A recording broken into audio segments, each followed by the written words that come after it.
Welcome to the GCSE Maths Advantage.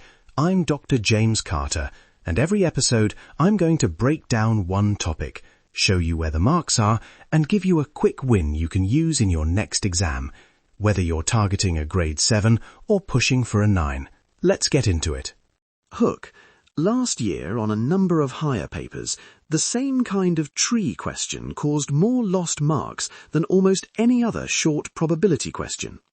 Students wrote down branches, but then they either added when they should have multiplied, or they forgot to change the denominators after the first pick. Sound familiar? Stick with me for the next 12 minutes. I'll make trees a straightforward tool, not a trap.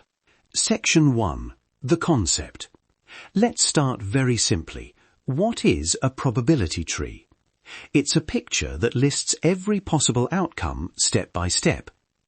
Each branch shows a choice and the probability of that choice. The branch is split again for the next event, and so on. Imagine it as a tidy visual list of if this, then that routes. Example time. Here's our two-stage example. It's the kind of question that pops up repeatedly. A bag contains 3 red balls and 2 blue balls. You pick one ball at random, do not replace it, and then pick a second ball. What's the probability of drawing exactly one red ball in the 2 picks? We'll build the tree and explain every line. Step 1. The first split. Either you pick red, probability 3 out of 5, that's 3/5, or blue, probability 2 out of 5, 2/5.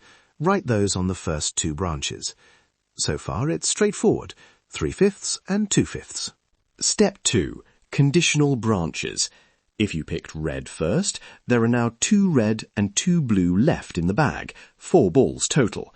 So from the red branch, the second pick probabilities are red then red, 2/4, and red then blue, 2/4. If you picked blue first, the bag now has 3 red and 1 blue left, so blue then red, 3/4, and blue then blue, 1/4. Always update your denominators after a without replacement pick. This is where many students slip up. Step 3. Root probabilities. To find the probability for a whole root, say red then blue, you multiply along its branches. So P, R then B is equal to 3 over 5 multiplied by 2 over 4 equals 6 over 20, which simplifies to 3 over 10. Similarly, P, B then R is equal to 2 over 5 multiplied by 3 over 4 equals 6 over 20 equals 3 over 10. Multiply because you're asking for both events to happen in sequence. Step 4. The event exactly one red can happen in 2 separate ways, R then B or B then R. These are mutually exclusive roots. They can't both happen on the same trial, so we add their probabilities. 3/10 plus 3/10 gives 6/10, which is 3/5. That's the final answer. Probability of exactly one red is 3/5. Let that sink in. You multiplied along roots, then added the roots you wanted. Section 2. Exam technique. Here's where the marks live. On a typical 3 or 4 mark question using a tree, markers award method marks for clear branches and correct root multiplication, and an accuracy mark for a simplified final probability. For our example, you might see M1 for correctly labelling the first branches with 3/5 and 2/5, M1 for the conditional probabilities on the second level, showing you've updated denominators, M1 for correct multiplication of at least one complete root, and A1 for the final simplified probability, 3/5. What examiners want to see? Labelled branches, denominators changed when necessary, multiplication shown for at least one root, and evidence of adding roots when the event can happen in multiple ways. If you miss a multiplication step but show the correct root probabilities, you can still pick up method marks. Write down the setup. Write it down. Don't just think it. Common lost mark errors. Quick list. Forgetting to update the denominator after a pick without replacement. Adding when you should multiply, or multiplying but not labelling the branches so the examiner can't see your method. Also, leaving answers as awkward fractions instead of simplifying can lose the A mark when the rubric expects a simplified probability. Section 3. The quick win. One 10-second check to use on every tree question. Label every node, write given or a short note beside conditional branches where the sample space has changed, then multiply along each route you care about, and finally add the routes that give your event. That's it. Label, note, multiply, add. Try that once and you'll catch most of the common mistakes. Demonstration of the quick win on our example, quickly. Label first nodes 3 over 5 and 2 over 5.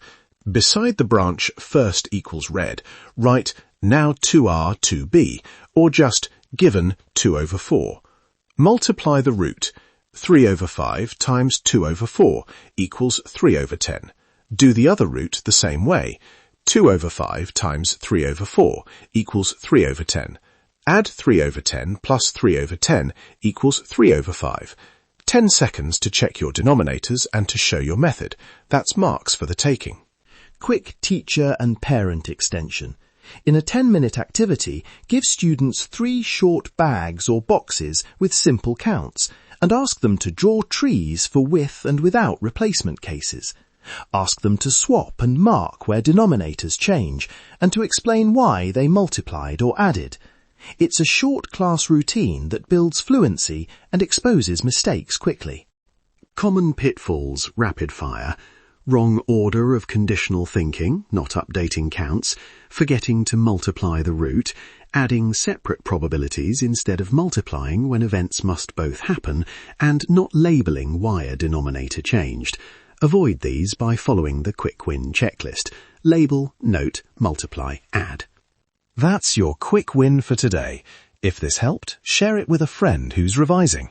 You'll find a downloadable worksheet with 6 practice tree questions and fully worked solutions at jcacademyonline.co.uk. Visit the show notes for the direct link. Until next time, trust the process and nail that exam. Stay curious.